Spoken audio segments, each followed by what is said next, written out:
श्रावण महिना म्हणजे महादेव भगवान शंकराची पूजा करण्याचा महिना। या महिन्यात देशभरात महादेवाची पूजा अर्चा वेगवेगळ्या प्रथा परंपरानुसार केली जाते। खेड तालुक्याच्या दोंदे गावातही एका अनोख्या परंपरेचं पालन गेल्या कित्येक पिढ्यांपासून केलं जात आहे। काय आहे ही परंपरा पाहूयात आजच्या स्पेशल स्टोरीमध्ये, पण त्यापूर्वी हेडलाईन्स। घरोघरी तिरंगा उपक्रमाची 13, 14 आणि 15 ऑगस्ट दरम्यान अंमलबजावणी। सर्व इमारती आणि घरांवर तिरंगा लावण्याचे विभागीय आयुक्तांच्या सूचना। कार्यालय घरी तिरंगा उभारून मानवंदना देण्याचे केले आवाहन। राजगुरुनगर शहरात हर घर तिरंगा मोहीम सुरू। राजगुरुनगर नगर परिषदेकडून 9 ते 15 ऑगस्ट दरम्यान घरोघरी तिरंगा राबवण्यावर भर।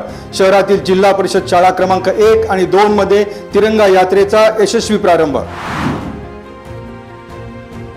उत्कृष्ट सार्वजनिक गणेश उत्सव मंडळांना शासनाकडून पुरस्कार। 31 ऑगस्ट पर्यंत ऑनलाईन अर्ज करून स्पर्धेत सहभागी होण्याचे जिल्हा अधिकाऱ्यांचे आवाहन।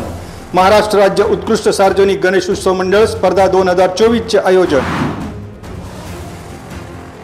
दुसऱ्या श्रावणी सोमवार निमित्त दिवसभर महादेव मंदिरात शिवभक्तांची गर्दी। भाविकांनी रांगेत उभे राहून घेतले भोलेनाथाचे दर्शन।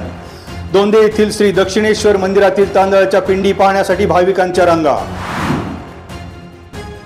जिल्हा उद्योग केंद्र आणि फेडरेशन ऑफ चाकण इंडस्ट्रीजच्या बैठकीत वाहतूक कोंडी, रस्त्यावरील खड्डे आणि वाढत्या अतिक्रमणावर चर्चा। चाकण ट्रक टर्मिनलसह वॉक टू वर्कच्या कल्चरल बाबत विचाराधीन। औद्योगिक वसाहत परिसरातील 72हून अधिक कंपन्यांच्या प्रतिनिधींचा सहभाग। नमस्कार, आपण पाहतात खेड टाइम्स।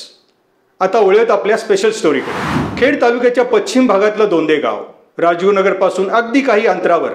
या गावात भीमा नदीच्या तीरावर एक महादेव मंदिर आहे। या देवस्थानाला दक्षिणमुखी महादेव असेही म्हणतात। या मंदिरात श्रावण महिन्यात एक अनोखी प्रथा अनेक वर्षापासून जपण्यात आली आहे।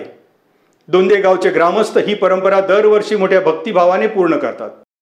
श्रावण महिन्याच्या प्रत्येक सोमवारी आदल्या रात्री या मंदिरात तांदळाचे शिवलिंग तयार करण्यात येते। पण हे सहज सोपं शिवलिंग तयार करण्यात, त्याची पूजा करण्यासारखं सरळ सोपं नाही, तर एका वेगळ्या परंपरागत पद्धतीने ही प्रथा पूर्ण केली जाते। काय आहे ही प्रथा ग्रामस्थांकडूनच ऐकूया। माझे नाव प्रकाश जगन्नाथ बारणे, राहणार दोंदे। या मंदिराला दक्षिणेश्वर मंदिर असं नाव पहिल्यापासून दिलेले। शेकडो वर्षाची ही परंपरा आहे। या ठिकाणी या मंदिरामध्ये श्रावण महिन्यामध्ये 4 किंवा 5 सोमवार येतात आणि त्यावेळेस या ठिकाणी कोरड्या तांदळाच्या पिंडी तयार केल्या जातात। खाली शिवलिंग असतं, त्याच्यावरती एक परत थैली भरून ते तांदूळ असतात, त्याच्यावरती एक नारळ म्हणजे श्रीफळ असतं, त्याच्यावरती परत तांदूळ असतात, त्याच्यावर एक मोसंबी असते। मोसंबी झाल्यानंतर परत त्याच्यावर एक तांदळाची थैली म्हणजे ती पिंड तयार केली जाते। त्याच्यानंतर एक लिंबू ठेवतात वर, त्याच्यावरती परत तांदळाची एक थैली। अशा 5 पिंडी एकावर एक प्रत्येक महिन्याच्या श्रावण महिन्यामध्ये सोमवारी रात्री 11:30 वाजता गुरुबाबा येऊन ते 12च्या पुढे तयार केले जातात आणि हे 24 तास राहतात। त्याच्यामुळं या ठिकाणी फार अनन्यसाधारण महत्त्व आहे। आमच्या गावची ही जुनी परंपरा आहे।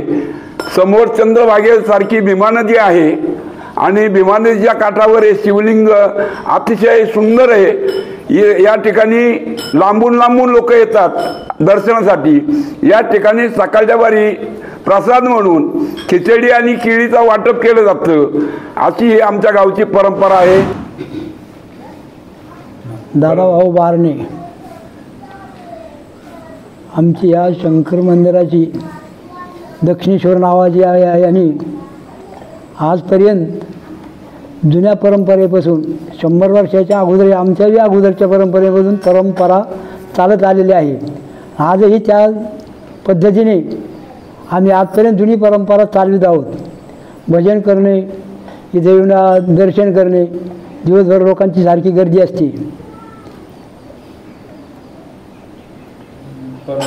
हा दोंदे गावाची ही परंपरा जुन्या पद्धतीपासून चालू आहे। वेळ झाली आहे इथेच थांबण्याची।